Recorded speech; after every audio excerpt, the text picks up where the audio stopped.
जय श्री कृष्ण, जय श्री वल्लभ, जय गिरिराज। आज આપણે ચોથું, પાંચમું અને છઠ્ઠું પદ લેવાના છે। ચોથું પદ છે તે લીલાનું વર્ણન કરે છે, પાંચમું પદ છે એ રૂપનું વર્ણન કરે છે અને છઠ્ઠું પદ છે એ ગુણનું વર્ણન કરે છે। नैन भर देख अब भानु तनिया केली पियसो करे भ्रमर तब ही परे श्रम जल भरत आनंद मनिया चलत टेढ़ी होय लेत पिया को मोही इन बिना रहत नहीं एक छिनिया रसिक प्रीतम रास करत श्री यमुना जी पास मानो निर्धनन की हेजू धन्या। श्री हरिराय जी कहे छे के हे भक्त, यमुनाजी माटे प्रेम प्रगट थया पछी हवे प्रेम भाव भरी दृष्टिथी तू श्री यमुनाजीना दर्शन कर। आपना जलमा देखाता आ वमड़ो सामान्य नथी। श्री यमुनाजी आदि दैविक स्वरूपे श्री ठाकोरजी साथे विहार करे छे त्यारे आवा वमड़ो देखाय छे। वળી आपना आ विहार समये जे स्मर श्रम जल प्रगट थाय छे ते ज आपना जल प्रवाह रूपे वहे छे। माटे तो आपना जलना दर्शन मात्रथी हृदय आनंदथी उभराय छे।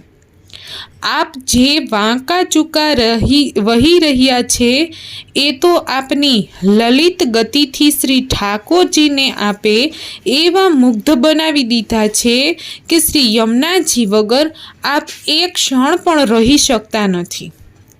ज्यारे श्री यमुनाजी श्री ठाकोरजी साथे रास करे छे त्यारे निर्धन भक्तना धन रूप श्री यमुनाजी ज बने छे। जे श्री यमुनाजीना स्वरूपने परखे छे तेना हृदयमां श्री यमुनाजी माटे प्रेम प्रगट थाय छे।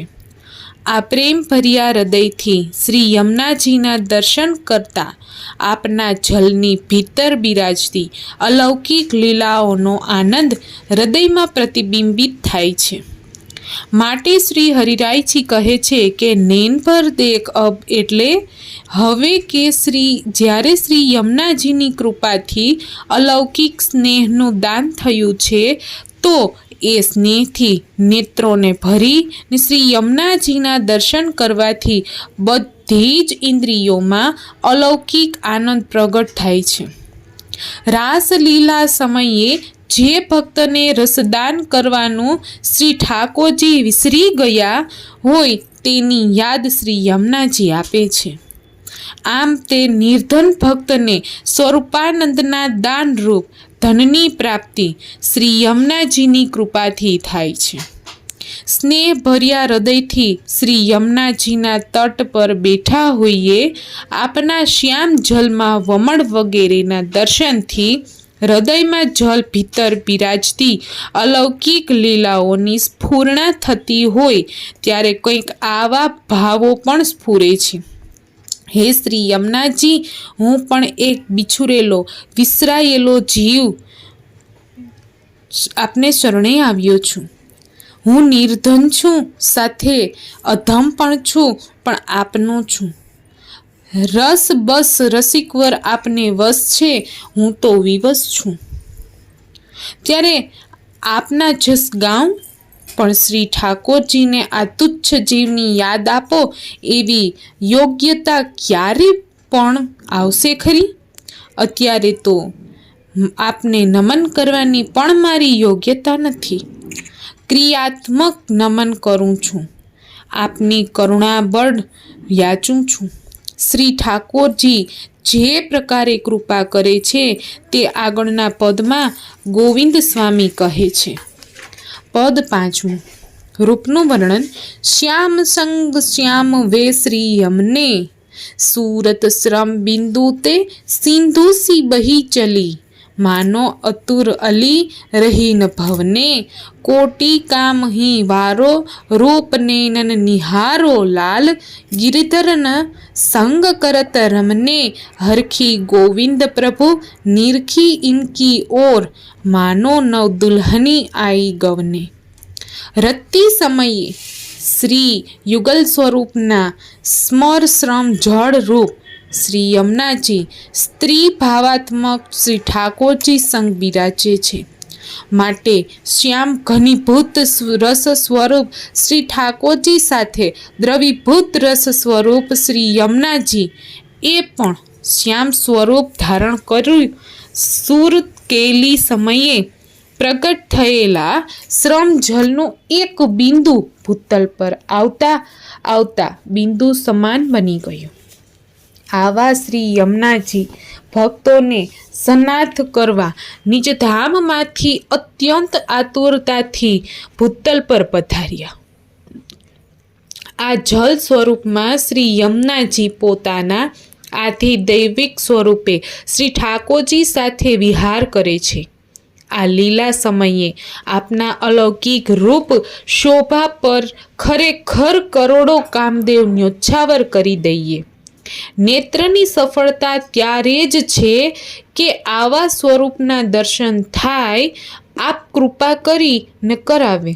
આ લીલા વિહાર સમયે આપ જે સ્નેહી ભક્તોનું હિત વિચારે છે તેમના પર શ્રી ઠાકોરજી પણ પોતાની એવી સ્નેહભરી કૃપા દ્રષ્ટિ કરે કે જાણે નવવધુ પ્રથમ આણે આવી હોય. આમ ગોવિંદદાસજી કહે છે, શ્રી ઠાકોરજી અને શ્રી સ્વામીજીની પરાકાષ્ઠામય રહસ્ય લીલામાં વિપરીત રતિ સમયે શ્રી સ્વામીજીના શ્રી અંગમાંથી પ્રકટ થતું સ્મરશ્રમ જલ સ્ત્રી ભાવાત્મક શ્રી ઠાકોરજીના સ્મરશ્રમ જલ સામે સંમિલિત થઈ શયન ભૂમિ પર એકત્રિત થાય છે. શ્યામ સ્વરૂપ શ્રી ઠાકોરજીની સંગથી યુગલ સ્વરૂપના સ્મરશ્રમ જલ શ્રી યમુનાજી પણ શ્યામ સ્વરૂપ ધારણ કરે છે. શ્રૃંગાર રસનો વર્ણ શ્યામ છે.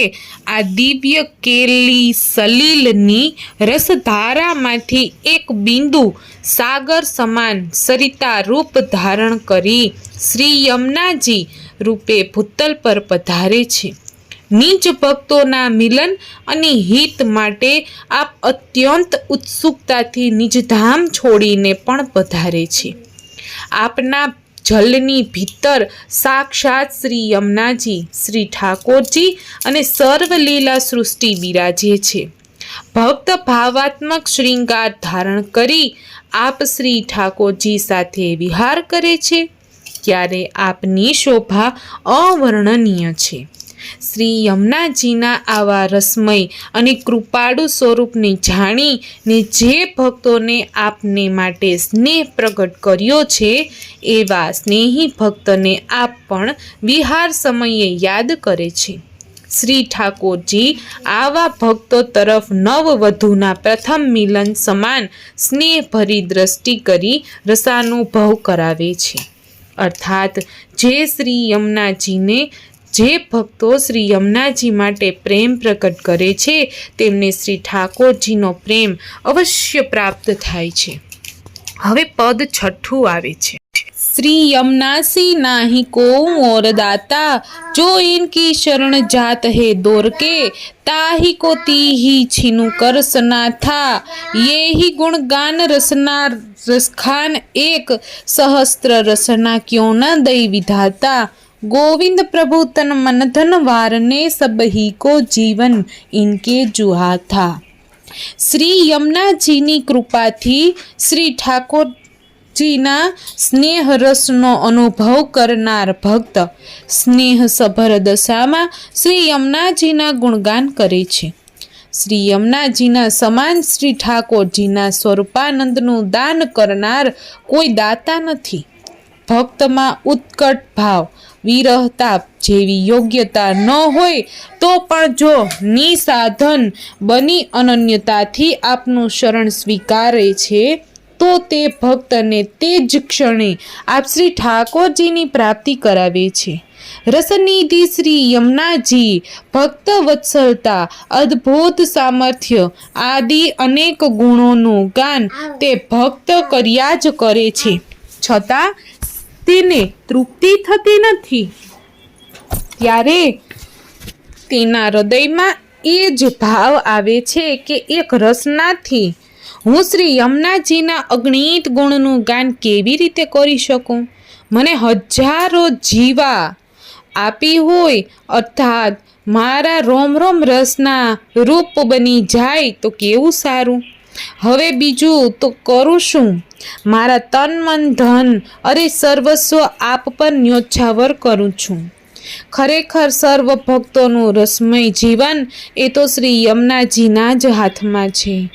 એમ ગોવિંદદાસજી કહે છે, અસાધન, સુસાધન, કુસાધન અને નિસાધન ગમે તેવા પ્રકારનો જીવ હોય તો પણ જો તે શ્રી યમુનાજીને શરણે આવે તો આપ તેના સર્વ દોષો દૂર કરી શ્રી ઠાકોરજીના ચરણ કમલની પ્રાપ્તિ તરત જ કરાવી છે. આવો ભક્ત શ્રી યમુનાજી માટેના ઉભરાતા સ્નેહથી આપના ગુણગાન કરે છે, પણ તેને તૃપ્તિ થતી નથી. તે પોતાનું સર્વસ્વ સ્નેહપૂર્વક આપને ન્યોછાવર કરે છે. સર્વસ્વમર્પણ પછી આપની કૃપાથી તે ભક્તને એક વિશિષ્ટ સ્ફૂર્ણા થાય છે. ખરેખર સર્વ ભક્તોનો પરાકાષ્ઠામય રસદાન કરનાર શ્રી યમુનાજી જ છે. અરે શ્રી ઠાકોરજીનું રસમય જીવન પણ આ પર જ નિર્ભર છે. આ રહસ્યને આગળના પદમાં સ્ફુટ કરે છે. એ કાલે આપણે 7મા પદમાં જોશું. આજનો સત્સંગ પૂરો થાય છે. આવતીકાલે ફરી મળીશું. ત્યાં સુધી ચેનલમાં જોડાઈને રહેજો. જો તમને મારો વિડીયો ગમ્યો હોય તો લાઈક, શેર અને સબસ્ક્રાઈબ કરજો. તેમજ મારી ચેનલને જો સબસ્ક્રાઈબ ન કરી હોય તો કરી લેજો, જેથી કરીને આવા નવા વિડીયો તમને તરત જ મળી રહે. જય શ્રી કૃષ્ણ, જય શ્રી વલ્લભ, જય ગિરિરાજ.